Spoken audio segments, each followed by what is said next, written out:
Good afternoon everybody and welcome back to another War Thunder video. This is going to be the second time recording this part of the video because I recorded all 10 minutes of it and then realised that my microphone wasn't turned on. Go me! Yeah, so today I am looking at the Leopard 1. I know I said I was going to be doing the review of it only yesterday and I'm doing it today. Amazing, isn't it, how productive I can be despite going to work in the morning and being late and yeah, I'm doing the Leopard 1 review today, as you can probably tell, and by the thumbnail, and by the name of the video, etc, etc. Me and the Leo 1 have a bit of a history. This is one of those tanks I want to love, but unfortunately can't.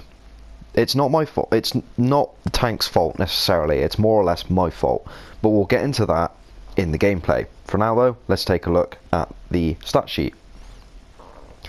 The Leopard 1 comes with a 105mm L7A3 cannon. This is basically the gun to end all guns, or at least it was during the 1960s. The British made them for the Centurion Mark 10s, and then after the British made them, every motherfucker in the world wanted one for their tank.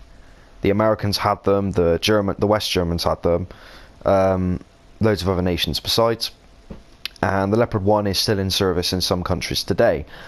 The Belgians, in fact, were still using a modified version of the Leopard A1 during the campaign in Bosnia during the 1990s.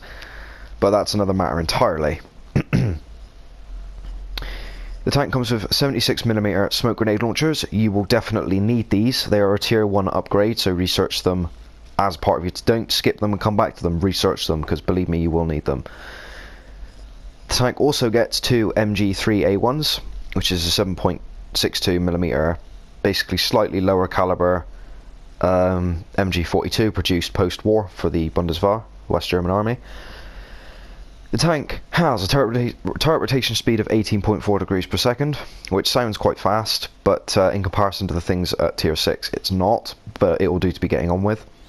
Vertical guidance of -9 degrees of gun depression and 20 degrees of elevation, very good, I expect nothing less.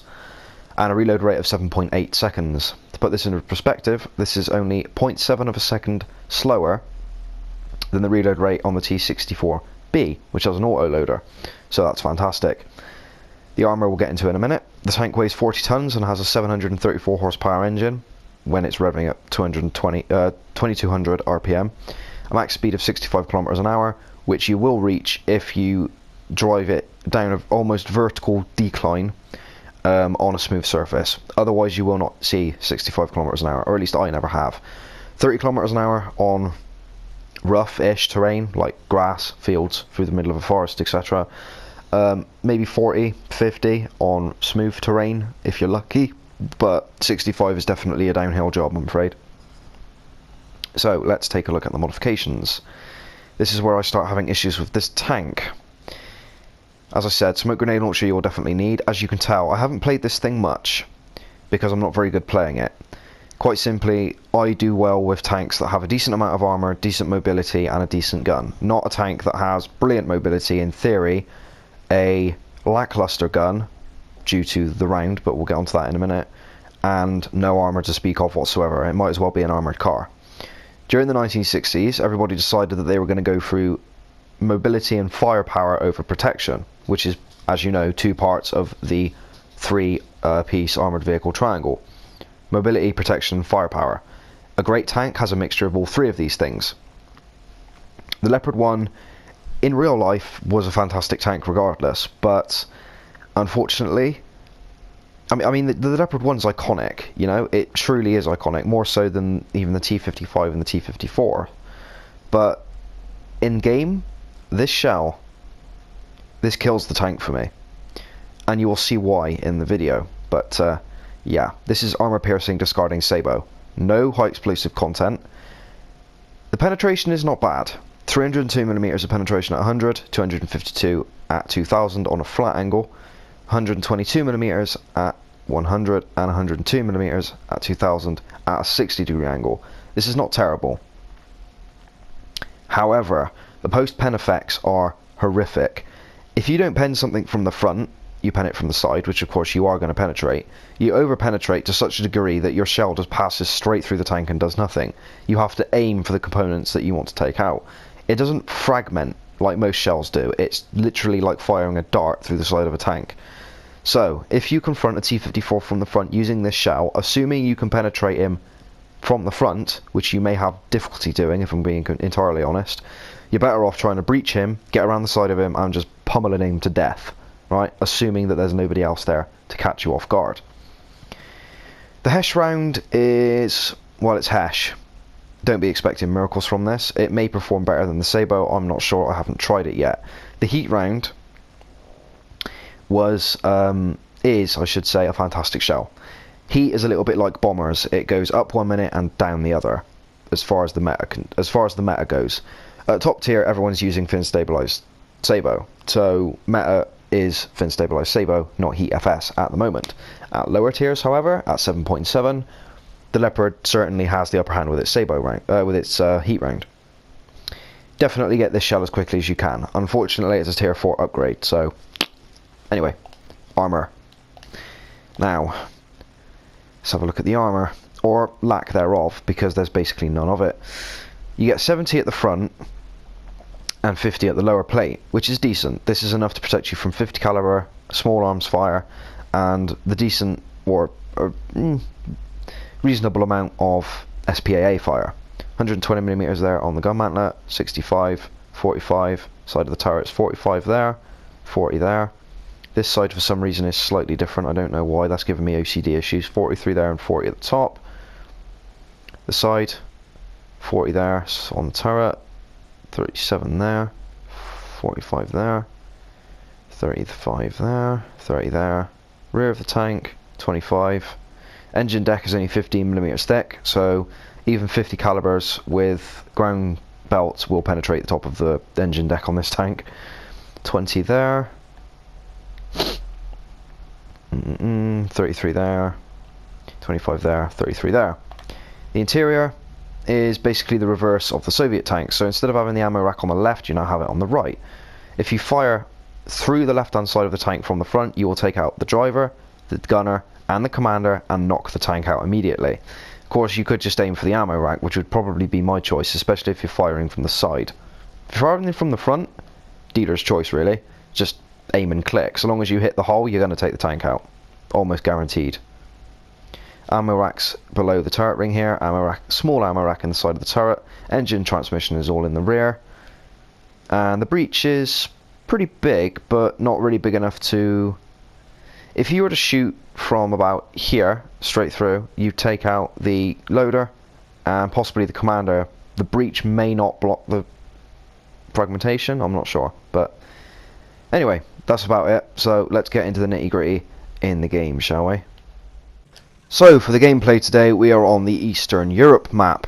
I actually rather like this map. The bigger version is not fantastic in my opinion, but yeah. Now that was a Centurion Mark III, I believe. We'll be seeing him later, which will serve to prove my point regarding the Sabo ammunition. One of the first things you're going to realise when you get this tank, despite the fact that it's a Leopard, is that it has no stabiliser for its gun. This is one of its biggest downsides in my opinion. It restricts the tank's gameplay. You have to play it as either a defensive or you have to play it as a long-range sniper, because, and I've never mentioned this before for any tank I don't think, but the zoom on the gun sight is absolutely fantastic. You can sit at the one corner of this map and zoom quite a lot and be able to hit tanks the other side of the map with relative ease, really.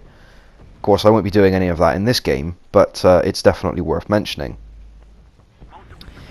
The Leopard 1 is somewhat mobile for what it is, but as I said in the hangar, it's not as fast as you're expecting. Obviously, you've seen my modifications, so you know that this thing is not completely aced, it's not fully upgraded. Someday I will finish fully upgrading it, but in the meantime, I've still got the FPEs to work on, and I really do need the heat shell as quickly as possible. So why do I have a love-hate relationship with this tank? Well, for those of you who are new to the channel, which is actually quite a lot of you since I last covered the Leopard 1 in any degree, this is because I'm not a fan of tanks that have barely any armour and are fast. I'm a very aggressive player, and being aggressive either means you have to have a slow tank, which limits your ability to push up and get yourself into sticky situations, or have a tank with a lot of armor, which normally means it's kind of slow anyway, so that works both ways. Having a tank with a lot of armor means you can bounce incoming shots, obviously, which stops you from getting taken out at the first opportunity the enemy team has to take you out. Now, the Leopard does not have any of these. It's it's not as fast as it should be, in my opinion. I mean, like I said, that's down to the upgrades as well, to a certain extent. First shot on the Centurion Mark III. He hasn't quite seen me yet. He knows I'm here somewhere. Second shot into the rear. All it does is take out his transmission. I pop smoke so that he can't see me as well. Take another shot. All it does is take out his gunner. And I think that was his loader as well. Third shot, aims slightly further forward. Takes out the tank. You can see that the shell does produce shrapnel, but nowhere near enough. If I was to hit him in the front, I probably would have killed him straight away if I'd have hit his upper frontal plate. But from the sides, this shell just don't even bother. Unless you're firing and you know you're going to hit a crucial component, maybe the driver or the ammunition racks or the breech, don't bother wasting your time, because you need to take tanks out as quickly as possible at these sort of tiers. Where tanks are quite capable of one shot killing you, you need to be sure that you can, if not take them out in one shot, stop them from killing you in one shot. This also comes to the accuracy of the gun, which in real life was fantastic. The same with the Chieftain's 120mm gun. The accuracy on that gun is fantastic, as it should be. The accuracy on this gun, for the most part, is pretty good. Obviously at long ranges you're going to notice the shells dropping off or going left and right of where you aimed, but this is normal. With upgrades this will improve, as you should expect.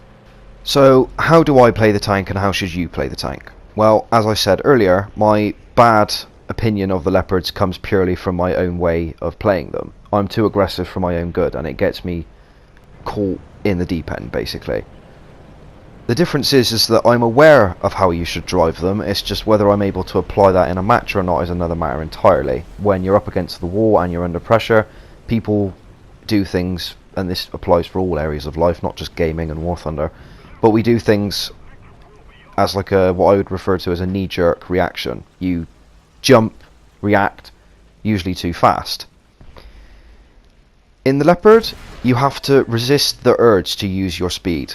You have to get to the location where you want to snipe from. Yes, that's right, this is a sniper, not a brawler. It has no armor. You have to get to the location you wish to be at. You have to know the maps well enough, so map knowledge comes into this very much so. Map awareness, where the enemies are going to be going, where you know the main channels in the map are that enemies tend to pass through. And then you have to use the tank to its utmost potential in these areas. Of course, this is all easier said than done, and once you unlock the heat round, things will be substantially easier with any luck. Thank you very much for watching, guys. I hope you enjoyed the video. Please like, share and subscribe for more. Comment down below what you would like me to review next, what you'd like me to see. The Panther 2 video will be coming at some stage. I haven't forgotten, don't worry. And I will see you guys in the next War Thunder video. Cheers!